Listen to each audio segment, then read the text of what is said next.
How long have you been waiting for a moment like this?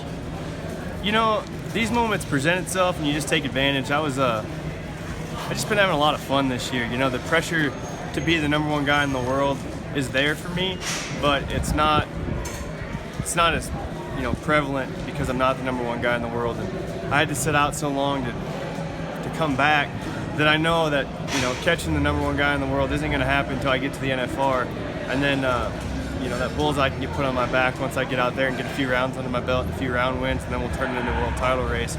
But for right now, I'm having a blast riding bucking horses. This last 6 months, sitting out, I got to spend a lot of time with my son, my wife, and I got to enjoy being a family man. I haven't got to do that pretty much since I started rodeoing, and I got to experience, the kind of what just being a family man was like. I got to experience things I would never get back. My son's first birthday, I got to spend at a party with him instead of going to a rodeo. Like, the American was on the day of his birthday, so I enjoyed every minute of being home. Don't get me wrong; it was a blessing. I needed it. I needed to find that love of rodeo, that kindling flame of why I truly love this game.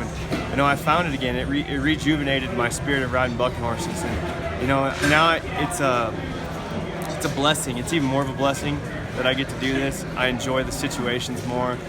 Coming to Cheyenne and just having a great time. New format. It's really neat. Takes the drawing contest out of it and makes it into a riding contest. So, I'm loving every bit of this year. When you tore your rotator cuff, what was going through your mind through that long and grueling process of getting back to where you are now? It was more than the rotator cuff. I tore 2 of the rotator cuff tendons. I tore the labrum. I tore the biceps tendon, and then I tore the capsule that held it all together. So, it was tough. It was a very tough surgery. The surgery wasn't really tough. I didn't do it. So, but the process of getting that range of motion back is tough, and I don't have it all back now. They said it'll take a year for me to get my full range of motion back, and I was dealing with 3 separate surgeries that were fighting against each other. So I was dealing at some point with the frozen shoulder. I had to move my family down to Texas to get some specialists on it, and things just worked out great. We were blessed to be with people that wanted to be a part of this ride. They get me back when I want to be back, not when normal doctors say, well, this is when you're going to come back. And I had a lot of negative people that said you shouldn't be doing this anymore for what you just did to your shoulder. You should really think about a different career. And I was blessed with people that wanted to be a part of this, that said, hey, we're going to get you back when you want to be back. We're going to push you in the right ways. And I had the right group of people. My wife was amazing. She was a rock for me. She was, not only did she have to take care of me, she had to take care of our son. She just pulled double duty, and I don't know where I'd be at without her. She really held it together through the tough time in this last 6 months. I'm sure your ride today was pretty rewarding, considering you talked about the doubters, people saying that you shouldn't do it, but here you are in the semifinals. Yeah, it is. It was rewarding to. I didn't know the horse, and maybe last year that would have bothered me coming to Cheyenne, not knowing, if you don't know the horse. And I take great pride in knowing the animals that I compete against.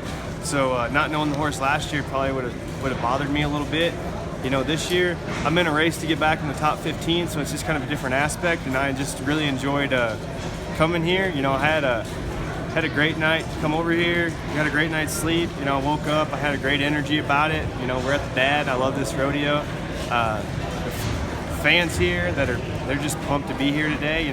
The atmosphere just felt right today. Everything felt great, and that horse really gave me an opportunity to get after it. It was a very tough round of bareback riding. I pay attention to what's going on. I think it was like an 85.5 was the cut line. So I knew I needed to take a chance today, and that horse let me take a chance. Take me through the process. He's a really good bull. I've been looking forward to getting on him for quite some time now, and saw the draw last night, and I was really stoked about having him. And it turned out to be really good. He was just as good as I thought, and luckily I was the only guy to stay on in the first section, but there's still one more left, so I'm sure a few more guys will get a good ride, and it'll be good heading into tomorrow. Are you nervous at all coming in here? Yeah, just because it's a big rodeo, I was a little bit nervous, but it all goes away once you crawl on the bucking chute. So. You been here before? Yes, it's my 3rd year to come here. First 2 years didn't go so good, so it was good to get some revenge today. Is this the farthest you've made it in terms of being here? Yes, sir. My first year here, I rode my first round bull, but I was in the low 70s, didn't make the short round, and so today it was good to get a good one down, especially at a big rodeo like this. I mean, you dream of riding at rodeos like this when you're a kid, so it's a blessing. Obviously, the score. How excited were you when you saw it? Oh, I was really pumped. It's definitely in the top 5 right now, so that's good going into the short round. So it was great. How tough is it to block out everything else that's going on around you? The crowd, the atmosphere, the size of the arena, the history of the rodeo. Yes, sir. Yeah, the history's here is unbelievable, and that's what gets your nerves going when you get here. So I mean, it's hard to block it out, but once you get in the chute, you kind of zone out, and it just goes just back to like any other rodeo when you're in there. So. All right, congrats on that. Yes, sir. Perfect. Thank you. Well, first time this week, the first 2 riders out got bucked off. What's going through your mind at that point? Oh, just go do business, I guess. It don't matter what they get done. You just got to worry about what you need to do, and they're all the same. You got to stay on. So, take me through your ride there. That was a young horse at 3 Hills. I heard about him the other day. He was good over in Ogden, and so I was pretty excited.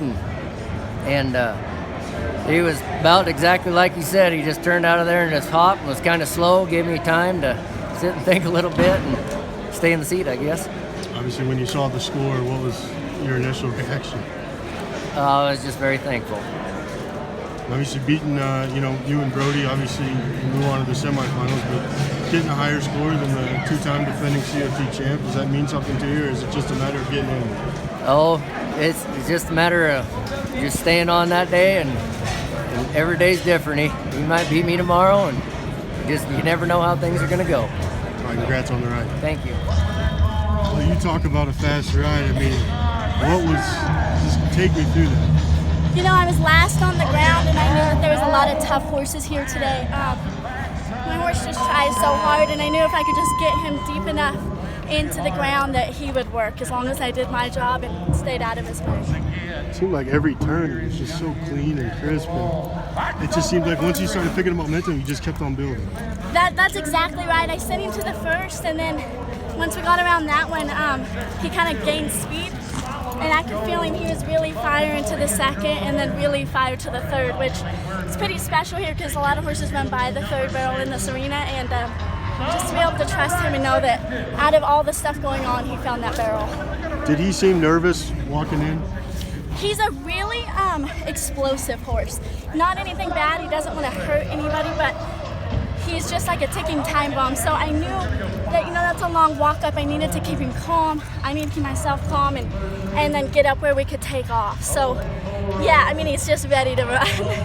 17 seconds, 17.33 seconds, fastest time here. I mean, what's going through your mind when you see it, when you see your name at the top of the leaderboard? It's just a blessing. There's not much else to say. I'm just blessed with a great horse and a great opportunity, and I have a really great God. He's really good to me and gives me a great opportunity to showcase for him.